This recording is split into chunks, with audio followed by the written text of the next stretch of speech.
Good morning. আমাদের দিনরাত্রির নতুন আরেকটি ব্লগে আপনাদেরকে স্বাগত। আশা করি সকলে ভালোই আছেন। আজ বুধবার 18 তারিখ, পৌঁছে গেছি পুরুলিয়া। এখন সময় 4টে, ভোর 4টে। ওই দেখেছেন ছাত্রছাত্রী সবাই দাঁড়িয়ে রয়েছে। ওই আর কি, একটু চা খেয়ে নিজেকে গরম করে নেওয়া। পুরুলিয়ার চায়ের কিন্তু একটা আলাদা স্বাদ আছে, ভীষণ স্মোকি। চারিদিকটা কীরকম কুয়াশার চাদরে ঢাকা। এই কুজ্ঝটিকার আবরণ কেটে গেলেই ওই দূরে রয়েছে কিন্তু আমাদের সেই চির আকাঙ্ক্ষিত জয়চণ্ডী পাহাড়। আর কিছু মিনিটের মাত্র অপেক্ষা, পৌঁছে গেছি আমরা জয়চণ্ডী পাহাড়ের একদম পাদদেশে। দেখতে পেয়েছেন ওই যে দূরে দেখা যায়, পাহাড়ের ঠিক কোলেই আমাদের ক্যাম্প। দুটি পাহাড়ের মাঝখানে বলতে পারেন। এখনও সূর্য ওঠেনি, পূবের আকাশে লাল আভা দেখা যাচ্ছে মাত্র। জীবনে এই প্রথমবার এই রকম রক ক্লাইম্বিং ক্যাম্প আমি দেখলাম, এর আগে কখনো দেখিনি। কতগুলো টেন্ট পড়েছে দেখেছেন, এর মধ্যেই হয়তো থাকতে হবে আমাদের। বাস থেকে নেমে যখন সবাই লাগেজ নিয়ে ব্যস্ত, তখন আমরা কয়েকজন পাহাড় দুটিকে দাঁড়িয়ে মন্ত্রমুগ্ধের মতন দেখছিলাম। 4টি দিনের প্যাকড আপ শিডিউল। নেমে ছাত্রছাত্রীদের দম ফেলার সময় নেই, তারা ভীষণ ব্যস্ত। কিসের জন্য এসেছে আমরা সবাই জানি তো। আমি প্রথমে একটা জিনিস তোমাদেরকে বারবার করে বলেছিলাম যে আমরা বাড়িতে যে আইআরসি করে থাকি, তাই তো, আমাদের আর্মি, বিএসএফ, সিআইএসএফ, এই সমস্ত যারা আমাদের জওয়ান যারা হয়, তারা কিরকম করে থাকে, তাদের সেই এক্সপিরিয়েন্সটা আমরা 4 দিনের কাছ থেকে দেবো। আমাদের জীবনে সমস্ত রকমের এক্সপিরিয়েন্স থাকা দরকার আমাদের, তাই না? ভালো এক্সপিরিয়েন্স থাকা দরকার, খারাপ এক্সপিরিয়েন্স থাকা দরকার। এই যে 4টে দিন আমরা আজকে কোথায় থাকবো, এখানে কিন্তু আমরা কেউ, আমারও বলছি, কোনো আনন্দ করতে আমরা আসিনি। এখানে আমরা একটা কোর্সে এসেছি, তাই তো। একদম প্রথম থেকে কম্প্রোমাইজ করা শুরু করেছি আমরা। 4 দিন আমরা এখানে যারা যারা থাকবো, আমরা কিন্তু 4 দিনই কম্প্রোমাইজই করবো। কারণ কম্প্রোমাইজ ছাড়া এইরকম জায়গাতে থাকার মতো পরিবেশ কিন্তু আমাদের থাকার পরিবেশ নয়। 4 দিন কাটাবো এবং এখান থেকে যে জিনিসটা শিখে বাড়ি যাবো, এটাই হচ্ছে আমাদের কাছে পাওয়া। শশব্যস্ত হয়ে সকলে তাদের জিনিসপত্র নিয়ে এসে হাজির এই টেন্টে। আর ওই যে দূরে দেখেছেন কি ভালো লাগছে না, সূর্যটা উঠছে পাহাড়ের কোলবে। রক ক্লাইম্বিং নিয়ে কোনোদিনই নিজের সেরকম আগ্রহ ছিল না, কিন্তু কলেজের সাথে জুড়ে আজকে যে ছবিগুলো আমি এতদিন দেখে এসেছি, সেই তাঁবু চোখের সামনে। ছেলেমেয়েরা থাকবে সেখানে। আর 2টি কলেজ, বেলডাঙ্গা আর হচ্ছে শ্রীপদ সিং কলেজ, এই 2টি কলেজের যৌথ উদ্যোগেই কিন্তু আজকে আমাদের এখানে আসা। 18, 19, 20, 21 এই 4টি দিনের জন্য আমাদের 41টি ছাত্রকে আমরা সঁপে দিয়েছি শুশুনিয়া অ্যাডভেঞ্চার একাডেমির হাতে। এই 4 দিন ওনাদের তত্ত্বাবধানেই থাকবে সকলে, এমনকি আমরা টিচাররাও। টেন্ট কেমন হয় সে সম্পর্কে আমার কোনো ধারণা ছিল না। এই টেন্টের ভেতরটা দেখলেন, এইটা সবথেকে বড় টেন্ট। এর মধ্যে থাকবে আমাদের 9টি ছাত্রী। আর বাকি যে টেন্টগুলো দেখছেন, সেগুলো ওই 2 জন করে 3 জন করে থাকার মতন, কিন্তু ওনারা বলছেন 3 জন করে থাকতে হবে। আমি একবার আপত্তি জানানোতে ওনারা বললেন, ম্যাম, টেন্টে তো কেউ মজা বা আনন্দ করতে আসে না, সবাই এখানে একটা খুব টাফ কোর্স করতেই আসে। তো এটা 3 জনেরই টেন্ট, আপনার মনে হচ্ছে 2 জনের, কিন্তু এরকম টেন্টে 3 জন করেই থাকা হয়। যাই হোক, ছাত্রছাত্রীরা তাদের লাগেজ নিয়ে ব্যস্ত, ওদিকে টেন্টে তারা সেট হয়ে গেছে। আর আমরা চলে এসেছি আমাদের পাশেই যে থাকার জায়গা করা হয়েছে সেখানে। আপনারা সকলেই জানেন, ভারতবর্ষের বিভিন্ন রাজ্যে ইউথ হস্টেল রয়েছে, অর্থাৎ যুব আবাস। তো এই পুরুলিয়া জয়চণ্ডী পাহাড়ের পাদদেশেও রয়েছে কিন্তু একটি ইউথ হস্টেল। আমাদের সেখানেই থাকার ব্যবস্থা। চলুন ঘরের ভেতরে যাই। আমরাও আমাদের লাগেজ সেট করে দিয়েছি। আমার আর আলেমারা ম্যাডামের একটি ঘর বরাদ্দ হয়েছে। আমাদের ঘরটি 3 তলাতে, 212 নম্বর রুম। খুব বড় না হলেও আমরা দুজনে রুমটি নিয়ে বেশ খুশি। কেন খুশি, আপনাদেরকে তার কারণ দেখাচ্ছি।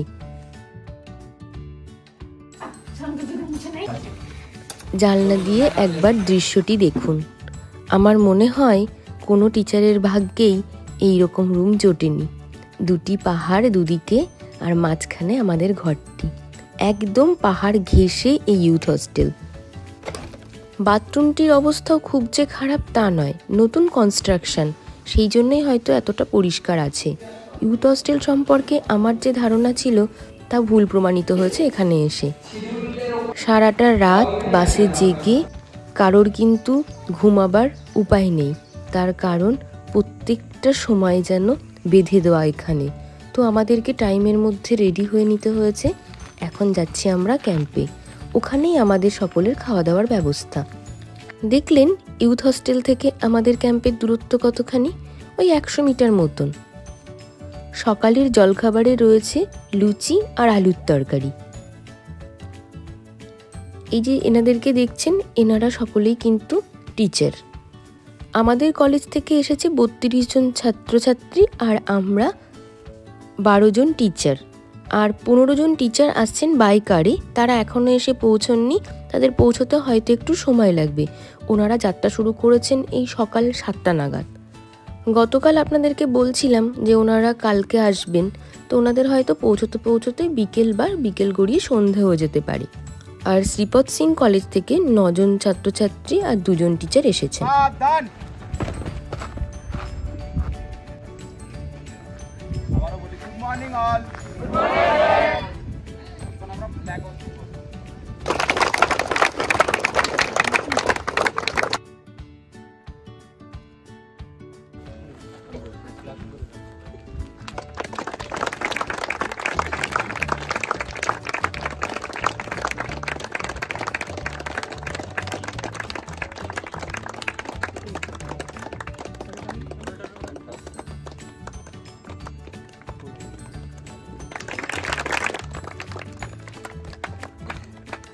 শুশুনিয়া অ্যাডভেঞ্চার একাডেমিরও একটি নিজস্ব পতাকা রয়েছে।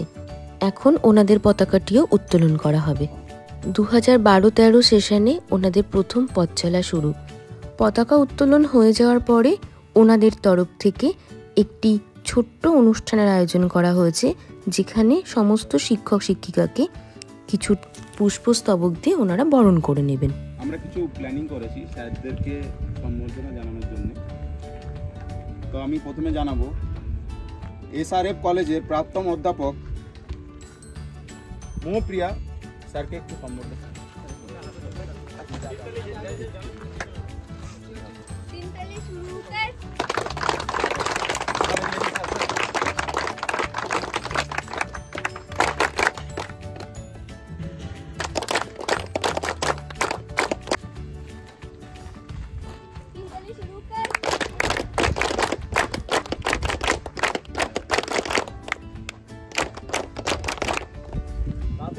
डॉक्टर प्रियंकी दास 3 ताली शुरू कर। रोप 1 के बेरो हिल्स, ठीक है, बा बेड़ो पहाड़। Rope 2 Tilaboni hills. Rope 3 Ayodhya hills. Rope 4 Bojaburu hills. Advance Joychandi hills.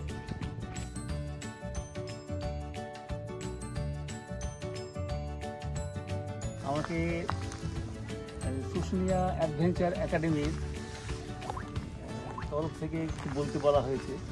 এবং এখানে যে টেন্ট করে তোমরা আছো, এই টেন্ট করে থাকতে গিয়ে তার মধ্যে যে শৃঙ্খলা, যে সহিষ্ণুতা, এটা জীবনের একটা পাথেয়। সর্বপ্রথম স্যার ফতেপুরিয়া কলেজের প্রিন্সিপাল এবং শ্রীপদ সিং কলেজের প্রিন্সিপাল স্যারকে অসংখ্য ধন্যবাদ জানাই। এরকম একটি কোর্সে অংশগ্রহণ করার জন্য আমাদেরকে সুযোগ দিয়েছেন। ওই দূরে দেখুন রাস্তা দিয়ে 3 জন সাঁওতাল বউ কাঠ নিয়ে এই সকালবেলাতে চলেছে বাড়ির উদ্দেশ্যে। কি অপূর্ব লাগছে দেখতে না ওনাদেরকে। Meena madam basic 1।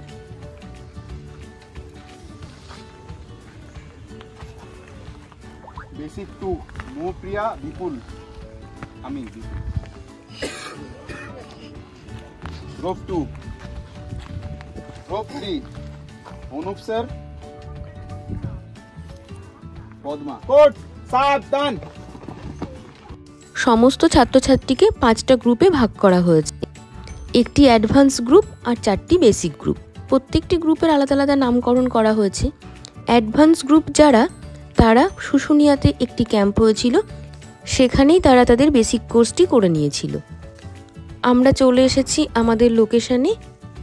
এখানেই আজকে প্রথম পাহাড়ে ওঠা শেখানো হবে। কি করে পাহাড়ে উঠতে হয় তার ABCD শেখাবেন বিভিন্ন যারা ইনস্ট্রাক্টর রয়েছেন তারা। প্রত্যেকটা গ্রুপের 2 জন করে মেন্টর রয়েছেন। আজ রোপ লাগতো না আমার, তো প্রথম ফার্স্ট অফ অল দেখবো যে ওর মধ্যে কোন দিক দিয়ে আমরা উঠবো। আমরা ধরি 3টে হোল, বাট হোলস আপনি যদি যাবেন বিভিন্ন হোলস আছে। বেসিক্যালি আমরা যখন ক্লাইম্বিং করছি, আমরা যখন পায়ে একটা প্রেসার দেবো এটাকে বলবো ফুট হোল্ড, আর যখন হাত দিয়ে ধরবো সেটাকে বলবো হ্যান্ড হোল্ড, ঠিক আছে। এবার যখন প্রেসার দেবো সেটাকে বলবো প্রেসার হোল্ড, ঠিক আছে। এর মধ্যেও ক্যারিটি আছে, যখন আমরা কোনো একটা দেখবো যে পোর্শন নেই আমার হাত পুরোটা এমনিভাবে জাম্প করার, যে এইভাবে যখন ধরবো দুটো আঙুল দিয়ে বা দুটো এইভাবে আঙুল দিয়ে, সেটাকে হলো পিঞ্চ হোল্ড, ঠিক আছে। ফল করার সিস্টেম হচ্ছে ম্যাডাম, যখন আমি যাচ্ছি দেখলাম আমার আর হচ্ছে না, দেন ফলের সিস্টেম বডিটা দিয়ে ফল। আচ্ছা, পয়েন্ট করবে সবাই কোথায় কোথায় পায় রাখছে।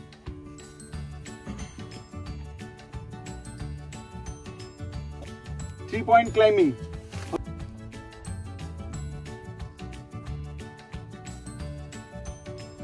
পরে যখন পৌঁছে যাব, যদি রোপ স্পটার ও body should be away from the rock, and 3 point climbing অবশ্যই। হ্যান্ড ক্রস হবে না, পা ক্রস হবে না। Thank you. ঠিক আছে ঠিক আছে, চল হবে হবে, চল। হাঁটু ঠেকাবে না কোনো সময়, মালু চাকিয়ে বেরিয়ে চলে আসবে। ভাবছি আমিও ট্রাই করব। প্রত্যেকেই কিন্তু এখানে চেষ্টা করছে এবং কেউ কেউ সফলও হয়েছে। উঠে যাচ্ছে খুব সুন্দর পাহাড় ধরে ধরে। কি সুন্দর উঠছে দেখুন, দেখে মনে হচ্ছে ভীষণ ইজি, কিন্তু একেবারেই নয়। পাহাড়টি ভীষণ খাড়া। ওই যে ওনারা বললেন যে পাহাড়ে এভাবে ওঠেন সেই পাহাড়গুলো 30 ডিগ্রি থেকে 60 ডিগ্রির মধ্যে থাকে। তবে এই এবড়ো কেবড়ো পাহাড়ে একবার যদি স্লিপ কেটে পড়ে যাওয়া যায় তাহলে তো হাত পা হাঁটু মুখ সবই ছুলে যাবে আপনার, না? আর এই যে যাকে দেখছেন এখন উঠছে, ইনি পলিটিক্যাল সায়েন্স ডিপার্টমেন্টের HOD নরোত্তম বিশ্বাস। ও কি সুন্দর উঠে গেল না? মাঝখানে একটা জায়গায় একটু অসুবিধা হচ্ছিল, কিন্তু ও কমপ্লিট করেছে। আর এই যে এখন যাকে দেখছেন এ হলো পূজা, অজয়দার মেয়ে, এই ক্যাম্পের সবথেকে ক্ষুদে সদস্য। ও কিন্তু কমপ্লিট করেছে।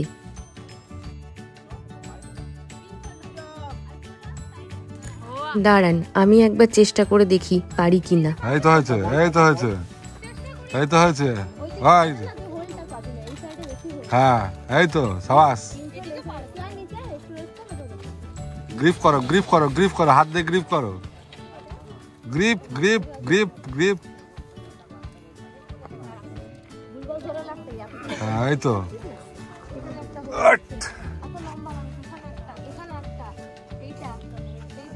হ্যাঁ, এখন যাকে দেখছেন ইনি হলেন অজয়দা। দেখুন কি সুন্দর উঠে যাবে, অনেক লম্বা তো, 6 ফিটেরও বেশি। দেখুন কিরকম যেন মনে হলো এই পা দিল আর উঠে গেল। এখন ওদেরকে কিছু অ্যাক্টিভিটিস করাচ্ছে। এরপরে ওরা ওই গ্রুপে যে ভাগ হয়ে রয়েছে ওরা মেন্টারদের সাথে নিজেদের মতন অ্যাক্টিভিটিস করতে থাকবে, আর আমরা ক্লাইম্ব করে পুরো চলে যাব জয়চণ্ডী পাহাড়ের মাথায় যে মা চণ্ডীর মন্দির রয়েছে সেখানে মাকে দর্শন করতে।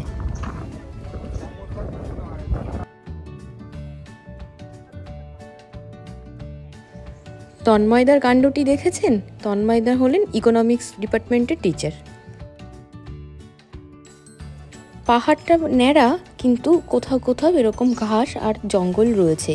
তবে আমাদেরকে বলে দেওয়া হয়েছে এই গাছপালা ধরে যেন না উঠতে, কখন এই ঘাস উপরে চলে আসবে তখন একটা অ্যাক্সিডেন্ট ঘটে যাবে। সেই জন্য নিজেদের মতন এই পাথর ধরেই যতটা ওঠা যায় আর কি। প্রথমে আমরা সাহস পাইনি ওঠার, তবে আমাদের যে সিনিয়র মোস্ট স্যার রয়েছেন কাউসার আলী মোল্লা স্যার, তিনি কিন্তু সবার প্রথমে উঠে গেছেন। এই খাড়া এইরকম একটা প্রচণ্ড মানে বিপজ্জনক রাস্তা দিয়ে কিন্তু তিনি চলে গেছেন ওই মন্দিরের ওখানে। তো ওনাকে দেখে আমরা ভীষণভাবে ইন্সপায়ার্ড হয়েছি, তাই আমরাও এখন যাওয়ার চেষ্টা করছি। চলুন যাই ওপরে।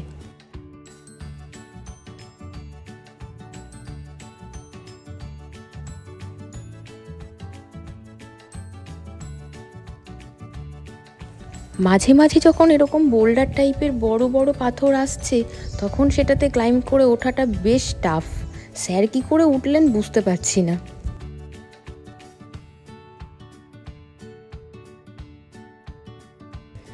একটা করে খাড়াই ক্রস করছি আর একটু করে ভিউ দেখছি। কি সুন্দর লাগছে, আর কত উপরে উঠে এসেছি দেখুন, অপূর্ব লাগছে চারপাশটা দেখতে।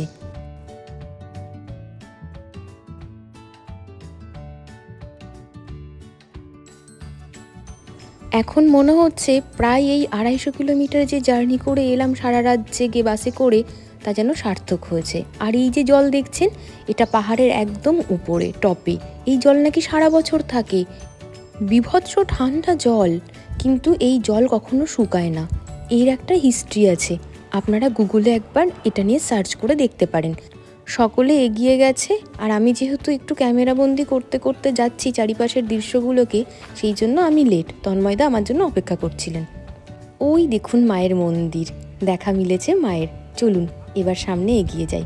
যাওয়ার আগে এইখান থেকে আর একটুখানি প্রকৃতির এই অপরূপ সৌন্দর্যকে ক্যামেরাবন্দি করে নিই।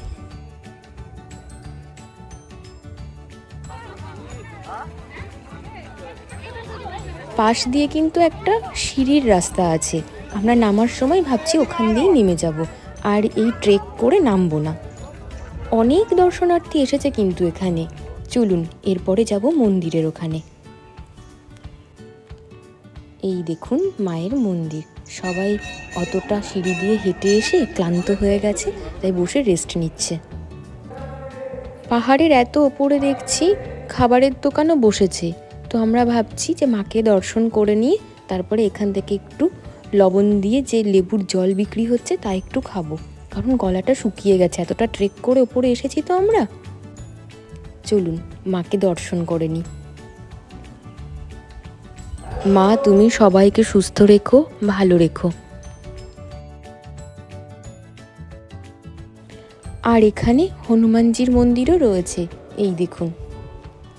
এবার একটু এই লেবু জল খেয়ে নেব, তারপরে একটু বসবো, তারপরে সিঁড়ি দিয়ে নিচে নেমে যাব আমরা। এই দেখুন আমাদের টিম এখানে বসে রয়েছে।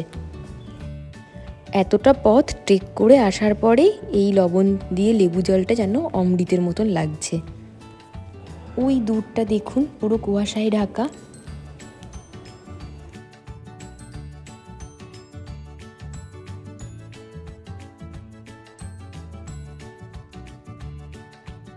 এই হলো মন্দিরে আসার পথ।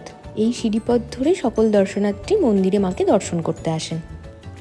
প্রথম দিকে আমি সিঁড়ি কাউন্ট করতে শুরু করেছিলাম, তারপরে না আর কাউন্ট করতে পারিনি, মাঝখানে গুলিয়ে গেল, দিয়ে তারপরে ছেড়ে দিয়েছি।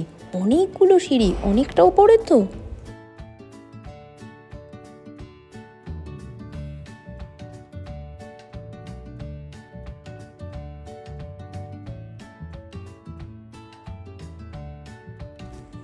এখন ভাবছি আগেরবার কেন এলাম না, শুশুনিয়াতে যখন প্রথম আমাদের রক ক্লাইম্বিংয়ের কোর্স শুরু হলো ছাত্রদের নিয়ে। আর এই দেখুন কোথা থেকে জল বয়ে নিয়ে যাচ্ছে পাহাড়ের ওপরে, আর এখানে যাচ্ছে সিমেন্ট, ওনারা সিঁড়ি তৈরি করছেন। নিচে পাহাড়ের পাদদেশে এইরকম কিছু স্টল বসেছে, তো সকলের ফুচকা খাওয়ার ইচ্ছে হলো। তবে এখানকার ফুচকার একটা নতুন ব্যাপার হলো, এরা কিন্তু কাঁচা তেঁতুলের টক ব্যবহার করে, অন্যরকম স্বাদ, খেতে কিন্তু দুর্দান্ত লাগলো। আর আমরা এই পাহাড়ের পাশ দিয়েই আর একটা পেছন দিকে সিঁড়ি রয়েছে, সেটা দিয়ে আসলেই যুব হোস্টেলটা একদম কাছেই। ওই দেখুন আমাদের হোস্টেল, দেখতে পেয়েছেন? এইখানে ছাত্রদের আর একটা দলকে দেখলাম, ওরা প্র্যাকটিস করছিল। তো এই রাস্তাটা দিয়ে দেখুন, এই যে এই রাস্তাটা ধরে আর একটু এগিয়ে গেলেই যুব হোস্টেলের মেন গেট।